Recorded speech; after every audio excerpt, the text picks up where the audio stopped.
जय माँ इंद्राक्षी, जय अम्बे। इंद्राक्षी धाम में दर्शकों आप सभी का हम हार्दिक स्वागत करते हैं। आज के दिन जिन जातकों का जन्मदिवस है, मैरिज एनिवर्सरी, उन सभी को हमारी तरफ से बहुत बहुत शुभकामनाएं।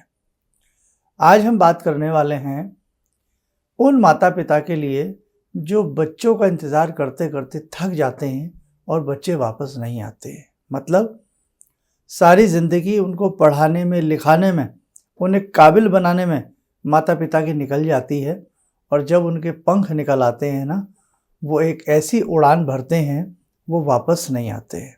जैसे एक पक्षी कई बार अपने घोंसले को छोड़ करके चला जाए और कहीं और जाकर के रहने लगे, वापस ना आए। ऐसा ही कई बार हमारे साथ भी होता है कि हमारे बच्चे कुछ इतना ज़्यादा पढ़ लिख लेते हैं, इतना ज़्यादा समझदार हो जाते हैं कि माँ बाप नासमझ हो जाते हैं। ऐसी स्थिति भगवान न करे किसी के साथ हो। यदि कहीं ऐसी विडंबना किसी के साथ है कि उसके बच्चे उन्हें छोड़ गए हैं, ऐसी स्थिति में हमें क्या करना चाहिए? कई बार बच्चे विदेश में जाकर के बस जाते हैं, वापस नहीं आते। कई बार जॉब ऐसी जगह हो जाती है, वापस नहीं आते।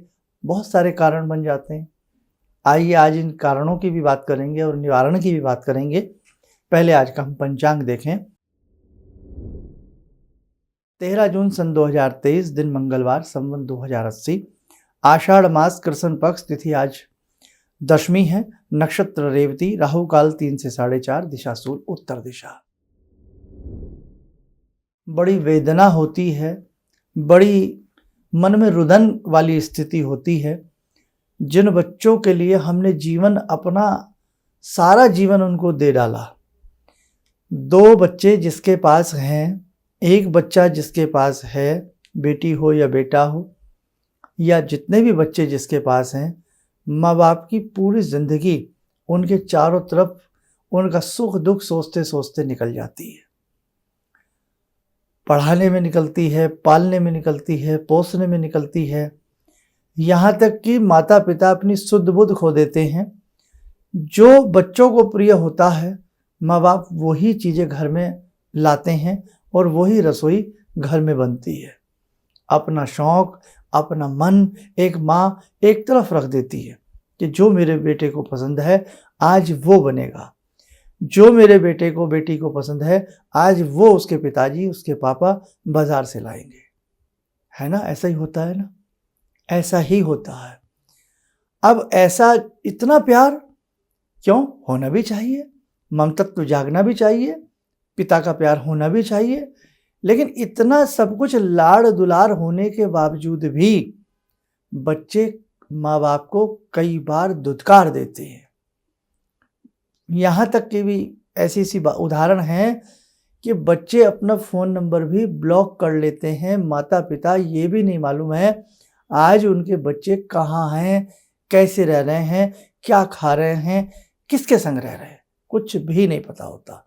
आप हैरान मत होइए, ऐसा बहुत लोगों के साथ है। सबके साथ मैं नहीं कह रहा, सबके बच्चे ऐसे नहीं होते। पूत भी होते हैं और भैया कपूत भी होते हैं, तो सबके साथ ऐसा नहीं है। लेकिन जहाँ ऐसा है, आज का ये सब्जेक्ट उनके लिए है। अब बेटे की नौकरी लगी, या जिस बच्चे की आपकी नौकरी लगी, बड़ी खुशी खुशी आपने भेजा, वापस नहीं आए।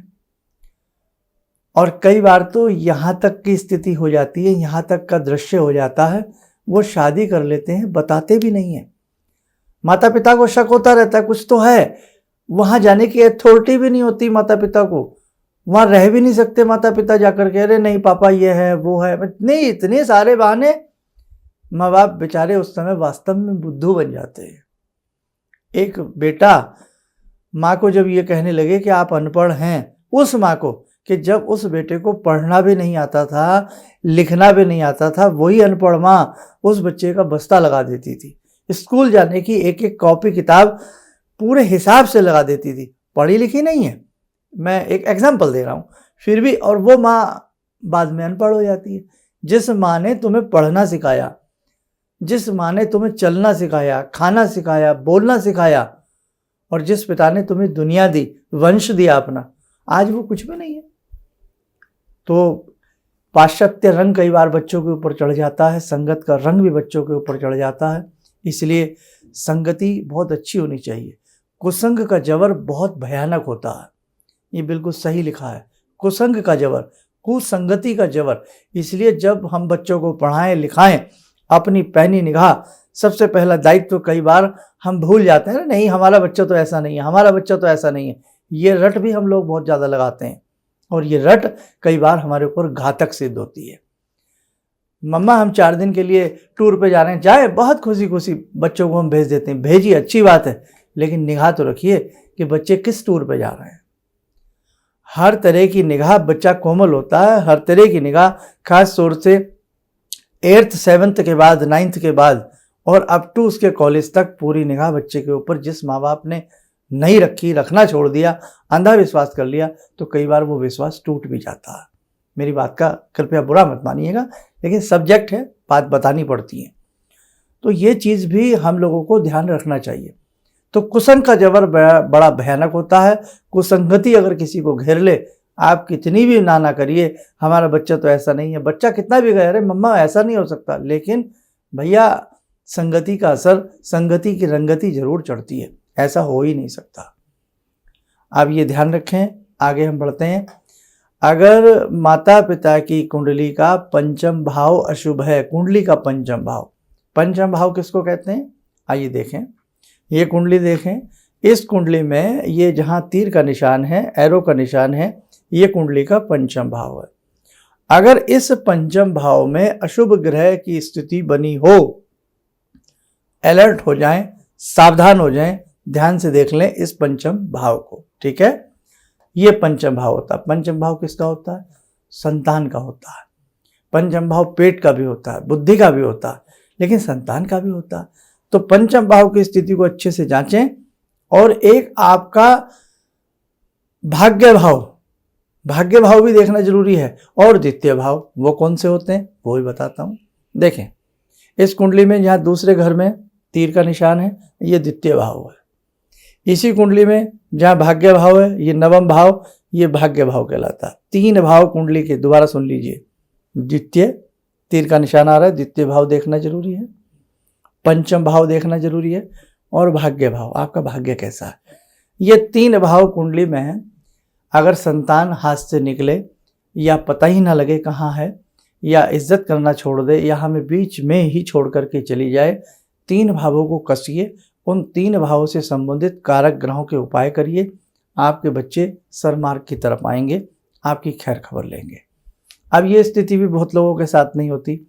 हाथ की हथेली में भी कुछ ऐसी मौजूदा रेखाएं होती हैं। आपकी लिटिल फिंगर, सबसे छोटी उंगली, और सबसे छोटी उंगली के नीचे यहाँ संतान की रेखाएं होती हैं। बहुत ज़्यादा क्रॉस, धब्बे, जाली ना बनी हो, उसका भी ध्यान रखिएगा। किसी अच्छे पामिस्ट को एक बार अपना हाथ दिखाइए, क्योंकि सबके पास डेट ऑफ बर्थ नहीं होती। एक बार हाथ दिखाइए, जानिए क्या कारण है। आपके घर का, खास तौर से घर में पितृ प्रकोप तो नहीं है, पितृ दोष तो नहीं है, ये सारी चीज़ें भी हमें ध्यान रखनी पड़ती हैं। सब कुछ देख लिया, एक चीज़ ये भी देखिए, भाग्य हमारा कमज़ोर है। अगर हम किसी की तरफ एक उंगली उठाते हैं ना, तो ये 3 उंगलियां हमारी साइड उठ रही होती हैं। अगर सामने वाला 1% कमज़ोर है या ख़राब है, तो हम 3% हैं। अपने अंदर कोई ऐसी कमी तो नहीं रही, कहीं हमने बच्चों को बहुत ज़्यादा डांट कर, डपट कर, बहुत ज़्यादा उन्हें बिल्कुल दम घोट करके तो जीवन जीने के लिए मजबूर नहीं किया। कई बार हर तरह के लोग होते हैं, बड़ी डिक्टेटरशिप बच्चों के ऊपर रहती है, मारपीट बच्चों के ऊपर रहती है, तो ये भी गलत है। बच्चे, हर व्यक्ति कैद से आज़ाद होना चाहता, चाहे फिर वो कोई भी हो। बहुत ज़्यादा बच्चों को मारना, पीटना, डपटना भी नहीं चाहिए। बच्चे मासूम कली होते हैं, बच्चों से पूछना चाहिए। कई बार स्कूल में बच्चों के साथ कैसा बिहेव हो रहा है, और वही बिहेव उस बच्चे के साथ अप टू 12th तक रहे, वो बच्चा कुंठित हो जाता है। इसलिए अपने बच्चे के बाल मन को भी टटोलना चाहिए, मित्रता के रूप में बच्चे के बाल मन को टटोलना चाहिए। कहीं बच्चे के ऊपर, कहीं बाहर से, साइड से कोई बच्चे के ऊपर दिक्कत तो उसको नहीं आ रही है। और जैसे जैसे वो बड़ा होता है और कभी भी हम उसकी दिक्कतों को सुनने का, जानने का प्रयास नहीं करेंगे, तो एक वो दिन जरूर आएगा कि बच्चों की दुनिया अलग हो जाएगी।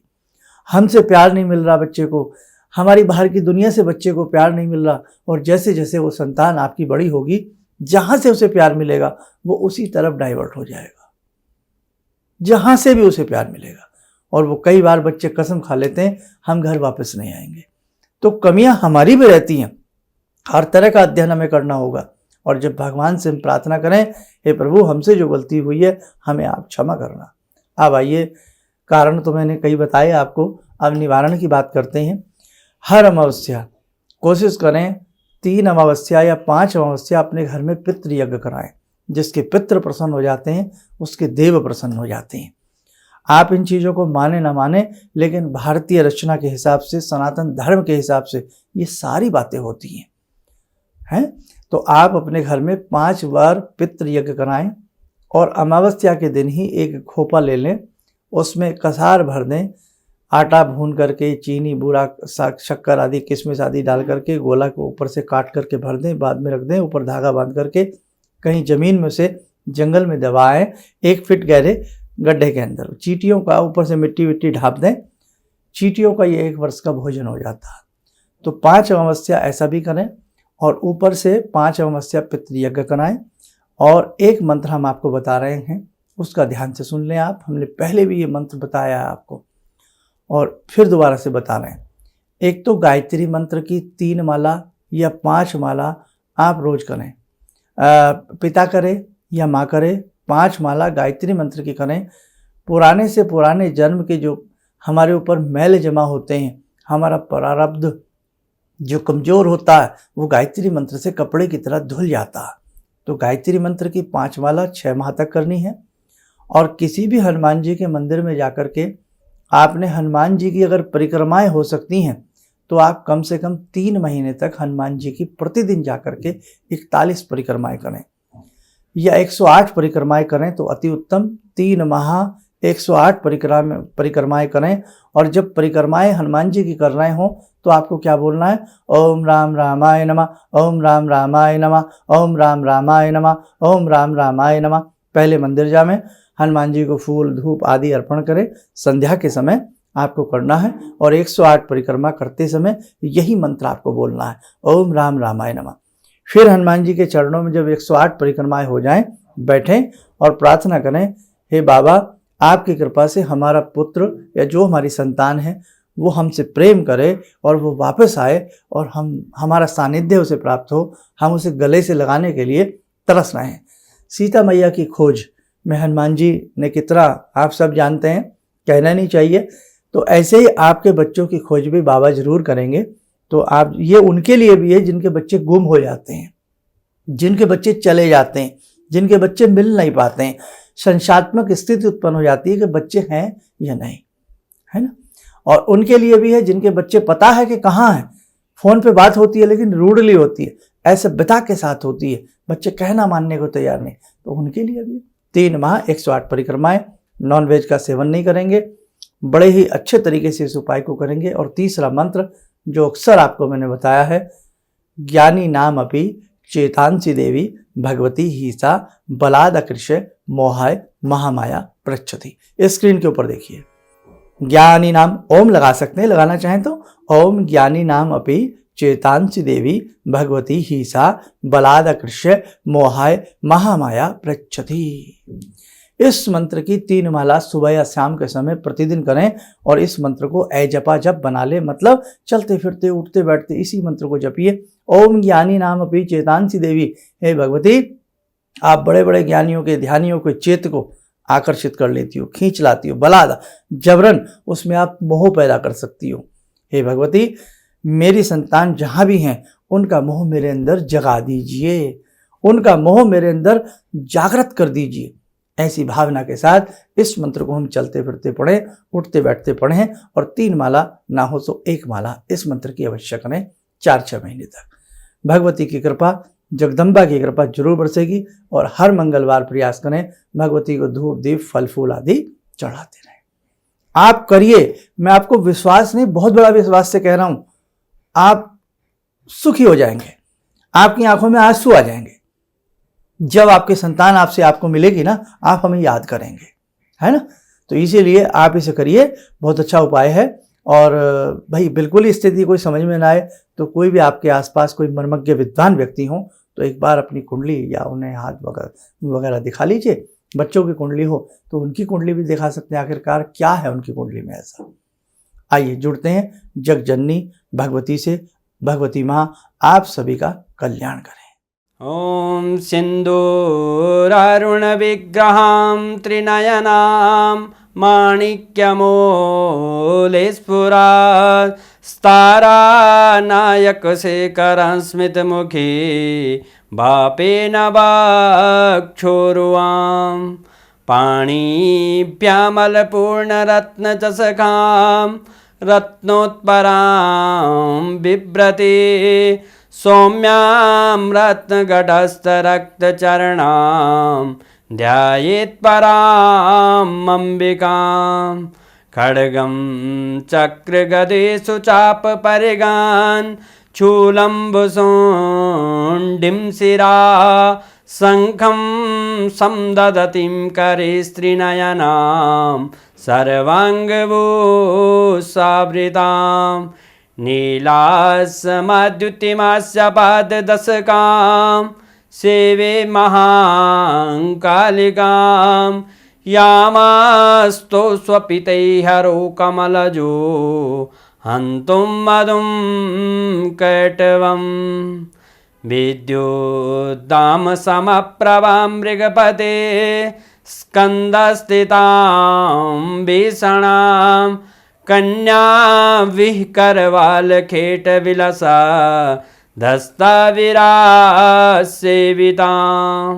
हस्तैश्चक्रगदाशिखेटविशिखां चापं गुणं तर्जनीं विप्राणामलिलात्मिकां शशिधरां दुर्गां त्रिनेत्रां भजे।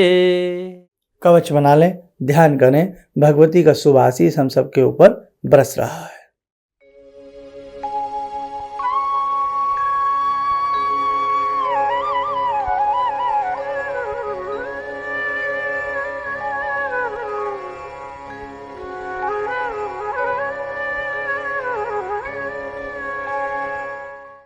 ओम बोलते हुए नेत्र खोलें, सामान्य हो जाए। और एक सहायता और हमारे संस्थान से होती है कि कष्टों के निवारण के लिए समय समय पर हम विशेष प्रकार के पूजन कराते हैं, और जो भी हमारे पूजन होते हैं इंद्राक्षी धाम की ओर से वो निःशुल्क होते हैं। तो इस बार का जो पूजन है उसकी सीट तो सभी फुल हो चुकी हैं। अगले बार का जो नेक्स्ट पूजन हो उसमें आप किसी भी परेशानी से ग्रसित हैं, परेशान हैं, तो एक बार उस पूजन का, उस आध्यात्मिक पूजन का हिस्सा जरूर बनिए। आपकी भी मनोकामनाएं भगवती की कृपा से पूर्ण होंगी। आप स्वस्थ रहें, सुखी रहें। इन्हीं शुभकामनाओं के साथ हम अपनी वाणी को विराम देते हैं। जय जय अम्बे। हम लोग आपका प्रोग्राम शुरू ही किया था अभी देखना, क्योंकि हम लोग बाहर से अभी साहिबाबाद ट्रांसफ़र हुए हैं, तो उसके बाद ऐसे ही एक दिन बैठी हुई थी, मेरी बेटी भी बैठी हुई थी।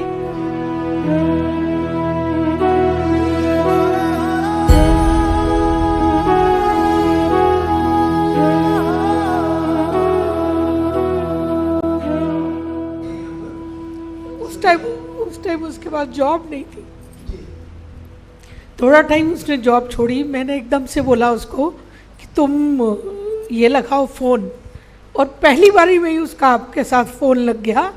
पहली बार ही उसका फ़ोन लगा और आपने कहा कि उसको बहुत अच्छी नौकरी मिलेगी, और थोड़े दिन बाद ही उसको बहुत अच्छी नौकरी मिल गई और वो बहुत अच्छी नौकरी कर रही है। धन्यवाद बहुत इसके लिए।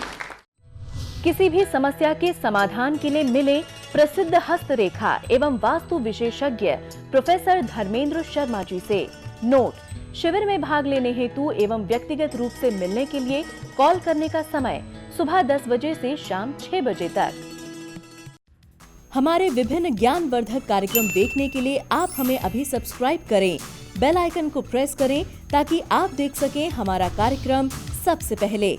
और अधिक जानकारी के लिए फेसबुक पेज को लाइक करना न भूलें।